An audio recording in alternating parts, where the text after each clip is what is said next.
Give it up for Anna. Thank you. Would I be better with a microphone because I don't have a very loud inside voice? Just here. There's a clicker there as well. Do you want a clicker? Yeah, come on. Oh, that's not off. Right, that's a bit better. That's better. Everyone can hear my lovely scouse tones. So as Sam said, I'm Anna. I'm from, there we go. Oh yeah, do you want me to try click from? No, joking.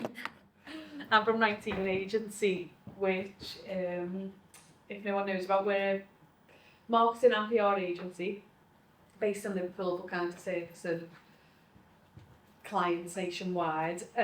So 19 was set up 5 years ago now. And prior to that, as Sam said, I was at Living Ventures, which I started actually in 2006. So a very long time ago, before email marketing was even a thing, really, for being honest. And that's obviously where I went down. So my first job at Living Ventures was to rebrand what was Est to Gusto. So that was a fun job, touring the country, transforming all these restaurants into a new brand.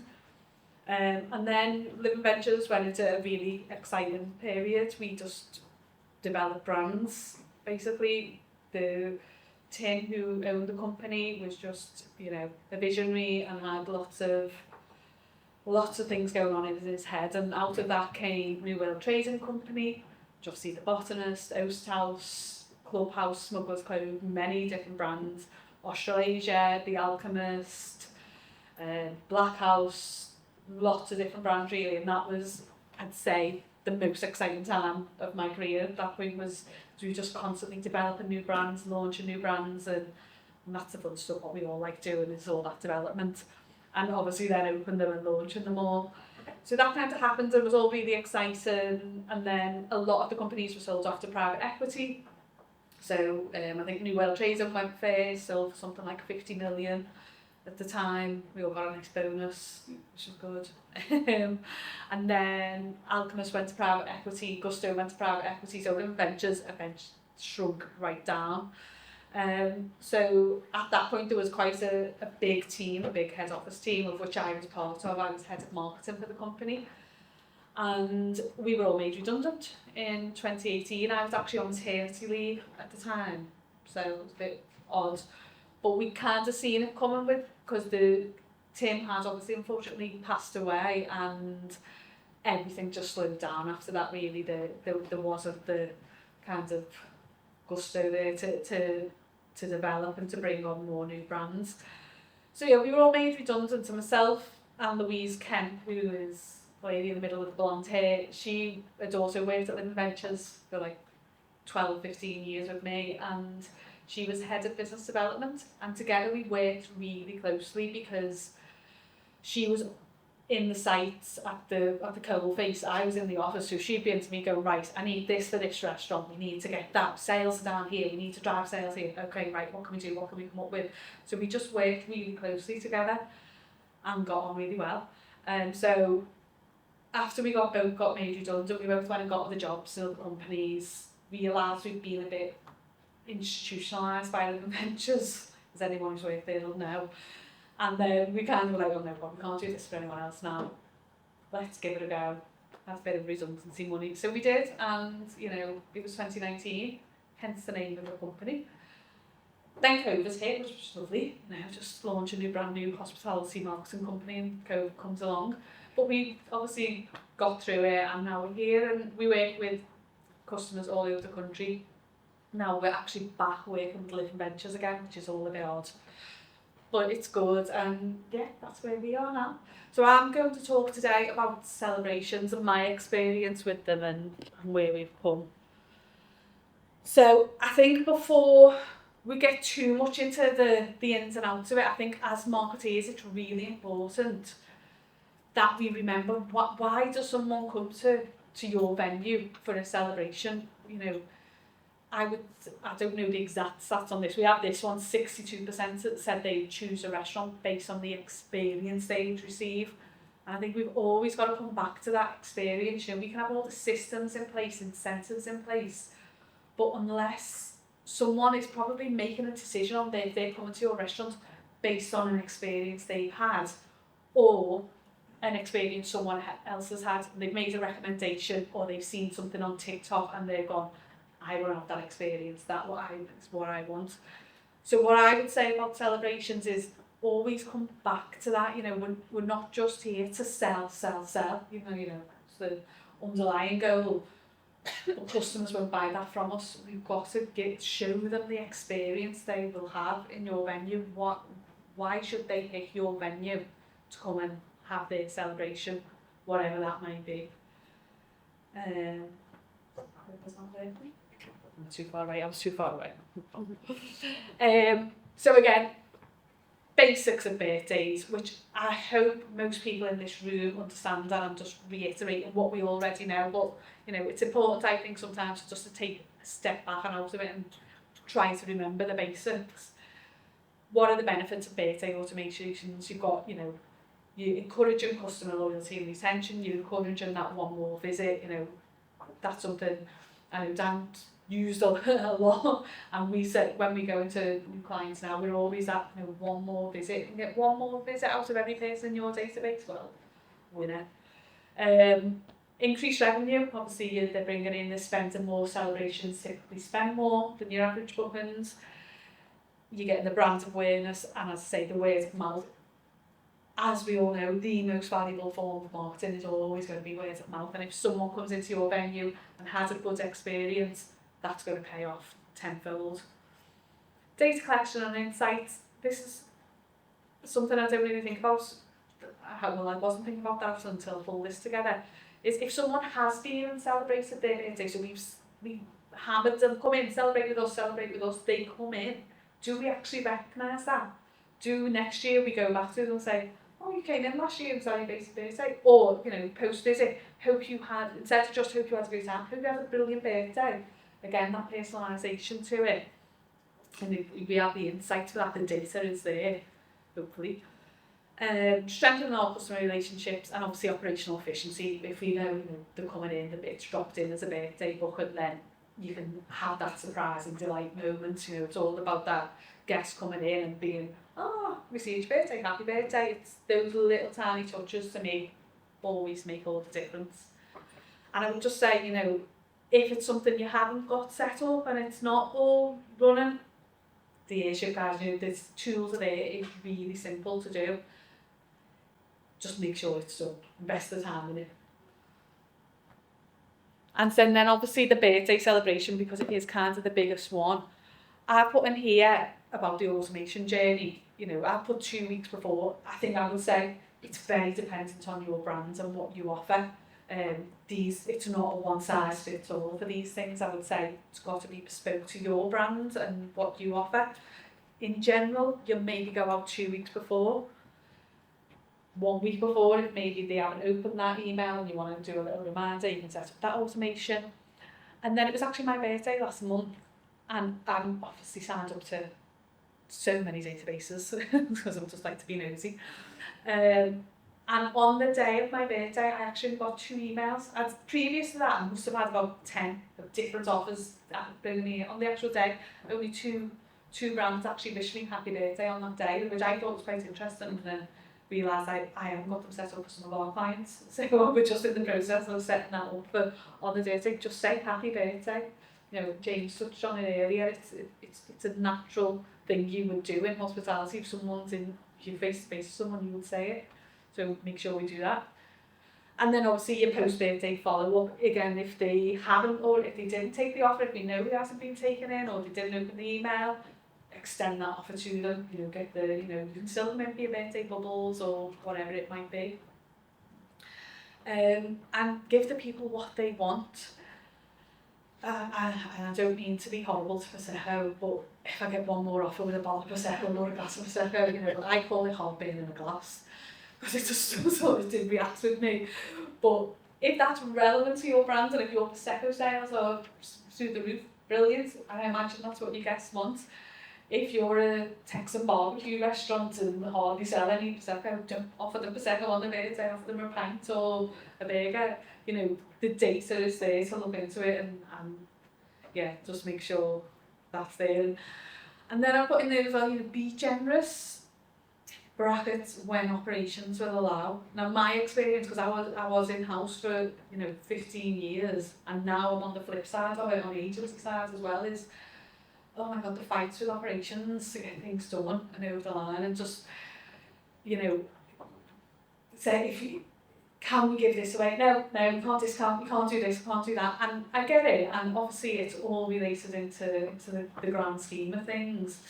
But I think what we have to do as marketeers is show what you get back with it, show the return. If we give this away, this is what we will get back. And you have to operators, in my experience, you've got to speak in their language. You've got to put the figures in front of them, show them the ROI in pounds and pence, because that's very often the only language they really understand. And then also be creative. Now, this is easy to stand here and say this. When you are in the day-to-day of it and you've got a to-do list that's, a full page of A4, it falls to the bottom of the list all the time. You've had the same birthday offer on for 2 years, you've not changed it up, you've not changed your content on it, it's still the same thing because it's just running in the background. It's great, yeah, that's happening, but how often do we actually step back and go, is that working, is that bringing the business, could it be doing better? Our pet peeve is, an unopened bottle of champagne and an image, is that enticing you in, come and, just bottle it plonked on a bar. I think going back to that, why people bought a restaurant or whatever it may be, it's the emotion and the experience.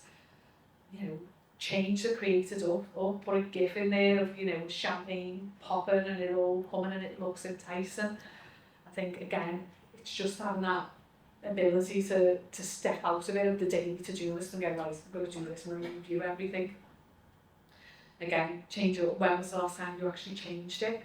What offers have you tested? I think, we can A/B test quite easily. Do drink offers work best? Do food offers work best? Have I tested it? Probably not now, because it's just one of them things we usually set up and we just let it run and hope for the best. And also, give guests a choice. Not everyone's into Prosecco, as I made clear. Can they come in? We've done a few where you can upgrade your afternoon tea from, a normal afternoon tea, free champagne afternoon tea, free complimentary desserts, free complimentary starter. Why not just give the guest a choice and see what works, is what I would say. Measurement. So Georgina might help me out a little bit on this. Because I think, again, going back to the pounds and pence thing and putting that in front of the operators, again, just having these reports come out easily. These normally were always in our monthly board reports. This is how many emails we sent out, this is how many clicks we got, this is the total assumed spend. If we can get exact spend, even better, but I know that all depends on integrations and what systems you've got, and that can be a bit difficult. But with all the systems that Airship's got in it now and all the tools, that data is there. Again, it's just a case of going, right, I'm gonna pull that every month for the birthday emails, for any emails really. And if we can get that in and prove the worth of it, that's when you can say, well, okay, can we try something a bit more? Could we give a bottle of Prosecco away? Could we give a bottle of wine away? And see, does it change? Does it affect it? So what else can we celebrate? Everything. We're restaurants. And I think obviously we tend to break things down into campaigns of what we do, which I imagine what most people do. You've got Christmas. It's forever the biggest revenue driver in our industry. It's a time when we're going to make the most money. These are the things we always say, put some budget behind. So, if you need that creative, if you need some good content, ask for a bit of budget for it. You're going to be doing your Christmas photo shoots, your Christmas videos. Is that all translating into our email marketing? Getting them gifts under 10 meg. Boxing Day and Twixmas. We think this is a big one that not many people are tapping into. I think it's as simple as just telling your database that you are open on Boxing Day would bring in so much business. We've done it for a couple of clients and they're like, oh my god, we're booked out on Boxing Day. because people are, it's a very family time, especially if you're family orientated in what you do. It's a huge opportunity, and that Christmas, that time in between Christmas and New Year, everyone's looking for something to do with the kids, to keep them occupied, to get out of the house. We think it's a really little missed opportunity sometimes. Obviously, you've got your Black Friday, Cyber Monday, linking to drive sales post Christmas. As Dan touched on graduations, it's always been a funny one for us, graduations, because you think, right, well, I'm going to send an email to my whole database. What actual percentage of that database are going to be the chances that they've got a graduation in their, in their family? It's probably not much. But that said, the restaurants are making more money on graduation bookings than they ever have done before. So it's obviously becoming that more celebratory, and this is where we go, we'll put a bit of budget behind it, let's target specific groups, let's target them with Facebook ads, with Instagrams, whatever it might be. Valentine's, these are a lot of just ones off standard calendar dates. But then I'm going to say the personal celebrations, where you do tend to get the higher spend, and it's about positioning your venue as a place to celebrate. Anniversaries, first date anniversaries, family get together, all these things. Me and my husband have got an attachment to Restaurant Bar and Grill in Liverpool because it's where we had our first date. So we go back there, not every year, but it's been, we've been together 14 years now, so it's got a bit boring. But we still have that in our minds as that's our place, that's where we go. Now, the restaurant doesn't know, they don't hold that data on me. But in our minds, it's where we go. So are we positioning ourselves as a place to come and celebrate all these little different occasions? Again, it just comes down to those regular communications with the database.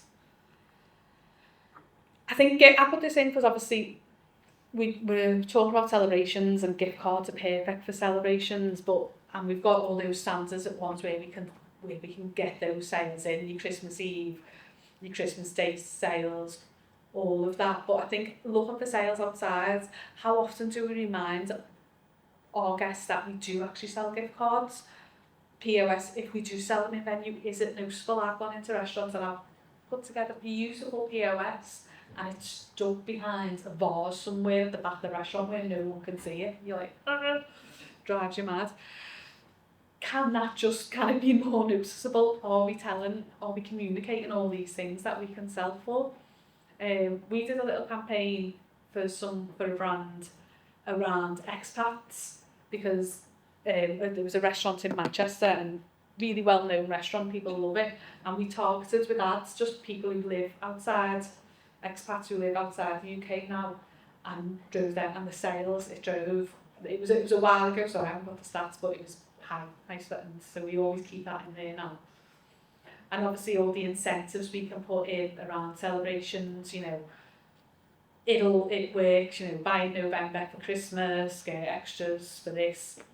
I think for us it's just about looking where are the sales, where can I generate them extra sales from, and they are there to be had. It's just reminding people that you do actually do it. Most people do tend to have on the footer of the emails, don't forget we sell gift cards. I would just say always be reviewing that, review the content around that as well. Is it interesting, or is it just getting forgotten about? So the challenges, I think for me, I put this in because I always think back to, it's very easy to go, yeah, this is what I'm going to do, this is the plan, this is what we're going to do. The actual reality of it is a lot different. So you're in the day-to-day just getting asked what Pantone colour is for something, and it takes you away from all of this completely. But how do we get data? And I think it's just, especially around celebrations, anniversaries, how does Restaurant Bar and Grill find out that I have my first date in that restaurant and know that that's a special place to me? Well, do we actually ask people? Do we send that email out to say, where we haven't got a date of birth, give us your date of birth, we want to send you something nice on your birthday? I think, you can do that with preference sensors on the website. You can have your landing forms and everything like that. But I think the big thing for me, again, with this, is the operational buy-in. So a manager somewhere will know the information they're in the restaurants day in, day out. How are we getting the information from the restaurant into our systems? And it's hard, and it very much depends on the relationship and obviously the size of the business that you're working with.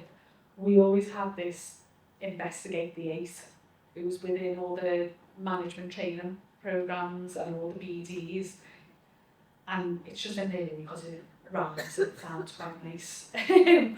But you could investigate 6, investigate 7. But it tends to be obviously they're your larger parties, they're your celebrations, it's a big family get together, it's a 50th birthday celebration. So again, if you've got the systems where you can make notes, where you can make personal notes in the system, but then again, how do we get that into the CRM system? And I think that's always a challenge. And there'll be a million and different ways you can do it. It will depend on what will fit your business and what operationally you can get that buy-in on. But there's ways to do it. You just got to set a bit of time and set the process up to enable it to happen. And then I think obviously, again, going back to the staff at all levels, do your staff know what your birthday offer is? Do they know what the welcome offer is? You know, there's nothing worse for me when someone sits down at a table and they go, oh yeah, I'm in for my birthday, and they're expecting whatever it might be, glass Prosecco, free dessert, and then it doesn't happen. And then the customer's having a bad experience then because they're going, oh God, I've got to ask out, let's get that for free, let's ask it. We had it last night. We went somewhere that was meant to put 20% on the bill and we didn't put it on. And you leave with a bit like, you don't want to ask, you don't want to be that person, so you just leave and don't say nothing. But are you going to go there back again? Probably not. So I think that operational buy-in and getting staff engaged, I mean, what's the policy in your business for all the staff's birthday? Do they get the same offer as the database, or do we not even acknowledge that it's a member of staff's birthday? I think looking at things like that and going, okay, well, let's make sure all our staff, we email them on their birthday and say, right, this is what you get, hopefully a little bit more than what your customers get. That might be a way to get them engaged. You'd have to bring HR into all of that and everything, but there's ways and means around it, I think. But basically what I'm saying is there are challenges, I know there are, and it's just finding workarounds around them if we can. So yeah, to some general hints and tips from me, like as I say, sign up to everyone else's database. I just get millions of emails all the time. Collect birthday offers, which ones jump out at you, what engages you. I think that's always a really good place to start. Is yeah, I fancy that. I think it was Slosh sent me a free round of drinks. Well, I was meeting my friends in town anyway, so we went there and we got a free round of drinks, because why wouldn't you? And then WhatsApp research, this is what I've done quite a bit lately, because we're all in that many WhatsApp groups. It's obviously a bit draining at times. But you've got your family groups, you've got your friends groups, you've got loads of them. Then a free market research tool, so I'll just go in there and go, would this appeal to you if we put this out from this restaurant? And people come back and say, no, yeah, like that, don't like that. And it's just a nice little market research tool that I use all the time. And then obviously I just put in there about kinds of reading the room, and you can't always push up water up the hill. You can send all the offers out you want in the world, but if your brand isn't delivering on experience, on guest journey and everything like that, it's not going to work. It comes back to what James was saying, that loop between operations and marketing. It's got to pull together. January birthdays, we've done this a few times, change the offer up. Obviously it's not a great month with your birthdays in January. And some people enjoy it, a lot of people don't. No one wants to go out, no one wants to do anything. Do you offer more to people with those birthdays? It's easy to set up in the system. September, statistically the biggest month for birthdays. Is this reflected in the ROI? If not, why not? Or do we see an increase? Are we tracking that? Do we see more people coming in for birthday celebrations in September? If not, why not? Find out why. And again, going back to demonstrating the value of what we get from these things to get that operational buy-in. And then for me, it's always also making sure it's great putting those reports into your board reports. Everyone can put this in and go, oh, look, aren't we great? This is the ROI we generated. But does that flow down to restaurant level when you're working kind of head office level? Often not. So your GMs or your staff or your AGMs aren't buying into what you're doing as a marketing team because they don't see the results, it doesn't come through to them. So again, it's obviously dependent on the size of the company, but I always try to make sure that that data was fed through into the restaurant so they can see the value of it and understand how we were driving sales into their businesses and, trying our absolute best. So yeah, I think that's everything. I whizzed through that tech quick. Thanks, Anna. Thanks. I'm Georgina, for anyone who doesn't know, so I'm Head of Customer Success at Airship and Travel. So can you hear me at the back, or do I need the... No, I'll use the microphone.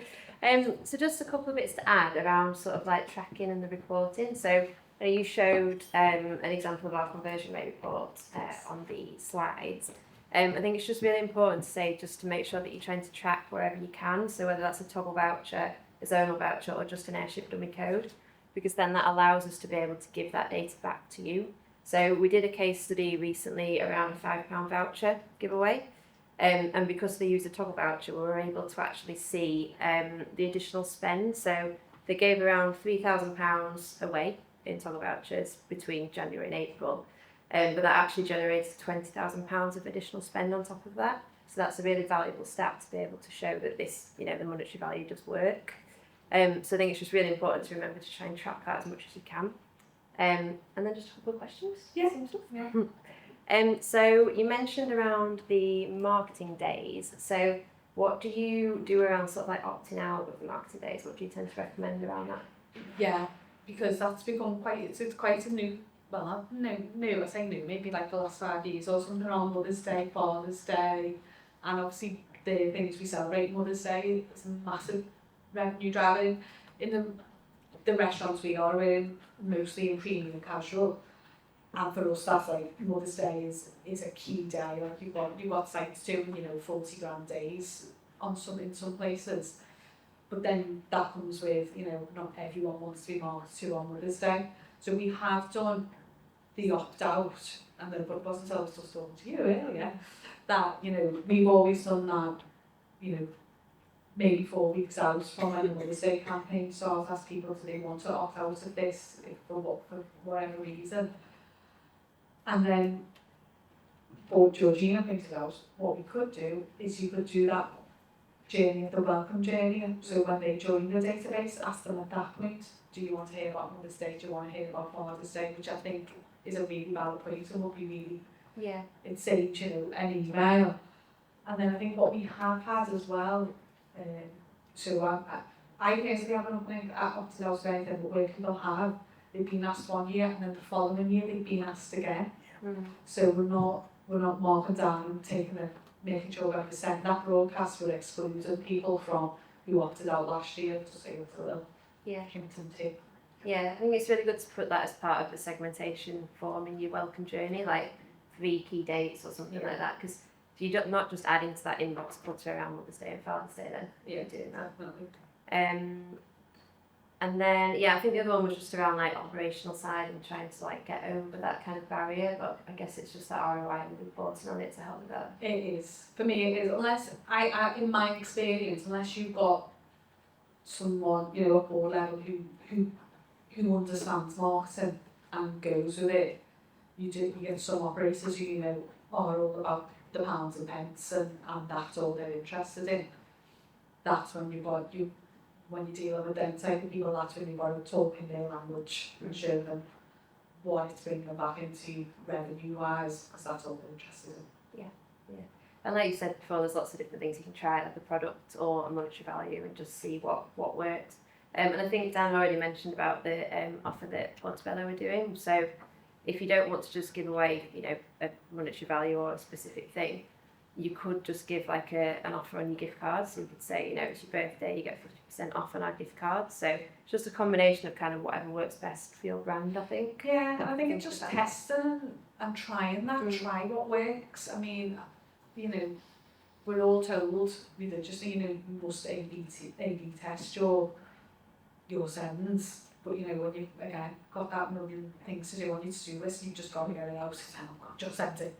You know, and I imagine a lot of us are guilty of that, although we don't always get it. But are there any other questions? James? I'm intrigued. Like I've always been in the mindset like I update welcome emails. Like when you go into Christmas, update welcome emails. Just like welcome to X brand at Christmas. Have you ever done any on? And I haven't, so it's like I'm well, sure.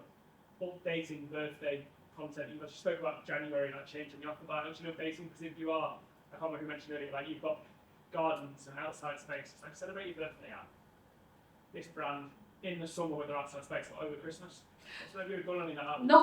It's not seasonal. Seasonally, no. Yeah. We've changed it just to change the offer up because you could see it was falling, like it was declining the take up on the offer, so like right, let's change it to something else. But I've not done it seasonally, no, but I think that's a good point. Because it's so competitive, right? Yeah, Yeah, and summer birthdays, you know, you all want to be outside in the summer, even though the weather is shit. You know, we all have that dream of going day drinking in the sunshine and selling the dream. It comes back to that emotion and selling the experience. I think it's not just, we have to use these celebrations to position your brand to them. It's not just a sales tool, it's not just sell. You're selling the dream. Come and sit in our beautiful garden and with that jug of sangria. Yes, please. Somebody was asking me the other day about like different ages and different offers and slightly different emails that they send to. Have you done anything around that? So like, you know, slightly different offer to an older age group. No, we've not actually, but I'm in for that. Yeah. Especially with this new AI stuff, and just set it up for you. Yeah, well, yeah. Oh my God. But I think again, as I say, you know, in an ideal world, you know, aside of this, you know, retail seem to be, I've always been quite far ahead of hospitality. It is a different product, you know, there's a lot more commitment goes into what we do than, you know, just buying a pair of trainers. There's a lot more of a thought process that goes into it. But they are so good at giving the customer what they want because they have all that data on you, you know, Tesco, obviously the master buyer. But why can't we? Should be, that's where I think we should be aiming to go. So if I do like Prosecco, then yes, send me a bottle of Prosecco on my birthday because it's what I drink. If I drink red wine, send me red wine because that's what engages me, that's what I like. And you know, I think this is where we're all trying to get to eventually, hopefully, with the introduction of the AI. I think we will get there maybe a bit faster than what we thought. So yeah, definitely. Have you done much around like private spaces and starting the journey a little bit sooner than 2 weeks in advance? We did do for, maybe I think PDR half that. No longer sadly. In Manchester, it was too big, that restaurant. But we did because we had three PDRs that we needed to sell, and I think that's another one. I know the facility is in there with an Airship. We've got someone's, we know what year they were born, so they've got a 30th coming up, a 40th coming up, those big birthdays where they're likely to be a bigger celebration. Let's go further out, let's go 6 weeks out, 8 weeks out when they're thinking of that celebration, especially if you've got a PDR as well. Come and celebrate, personalise it, come and celebrate your 30th birthday with us. You know, if you see it now as a guest, I didn't get, it was well, I was a big CEO last year and I didn't get any of them, so I don't think people are doing it. So yeah, try I it. suppose you could also say like you've got an event coming up. If you don't want to mention the birthday, say like 6 weeks in advance, you could say you've got a special date coming up, we know something's coming up, something like that. Try it. Yeah, maybe after 30 people people want to know. Has anyone else got any questions for Anna? Yeah, sorry, go ahead. Sorry, how, from a marketing and sales department, how do you experience of those working together to push these open spaces? So just interesting to see what needs are. Obviously marketing are kind of left holding the baby in terms of we need to create all of these emails and you've got your sales team going, we want to push this, we want to push that. Or do you see more of the sales getting involved in creating emails and having some autonomy in that, or relying heavily on the marketing department to do it, or it just kind of they want some thoughts on that. That's No, the for struggle me, we have. it has to have that joined up approach. That's how I was taught effectively the ventures. And me and Louise work so closely together. It blows my mind when I see some of the big companies who have huge sales departments and a marketing department, and they don't talk to each other. And it's like, whoa, how does that work? Because I just think it's they have to gel together. At the end of the day, we are there to sell, but we have to do it in a way that isn't so obvious. You can't just tell people all the time to switch off. But you also need those spaces filled, and that's what the sales team are driving to do. So I think when we were at LV, Louise would always come to me and say, right, sales are down in this place, or I've got these 3 PDRs, I need people to know that they're available and they're there to book. And then it was down to me to do that in a way that was really nice and sold it to them in a nice way. These are the experiences you can have with us. This is what we can offer you. You can do your balloons, you can do it, whatever it is. So to me, it's got to gel together. That's when it works at its absolute best. Okay, was there another question? I think I saw the hand. Yeah, Kat? Looking back graduation, what have we seen? Again, Prosecco. Obviously, it is that is a key date and it's a big celebration. But, and again, this is where, I don't want to say phrase, the conversations need to happen with operations, because they do want to say Prosecco, but I'll go with graduations. You know, it's a big time. You've worked for 3 years, 4 years, so let's give them champagne. You know, and people aren't as willing to give champagne as well away for anything, but you know, you put your T's and C's around it if you need to, your minimum fall down and everything like that. But I think that's when you do need to put the case forward as to why it needs to do that. And I think as well, what we noticed in one site, I think we did champagne, and obviously they were insistent that it had to be minimum 4 people dining. Well, there's a lot of families where it's just 1 kid, or there's only 2 parents. You get 2 tickets to a graduation in most cases, so there's only 3 of them, so then they lose it out. So then you've got to fight even more and say, no, we can't be putting all these restrictions in, and that's a constant battle. So it's always an awful restriction, open it up. Sure, but that's where then it's on us to show the value of it, show what people could get back from it. Great. Any more questions for anybody? Great. Okay, cool. Thanks, Thanks, Anna. Thank you. Thank you.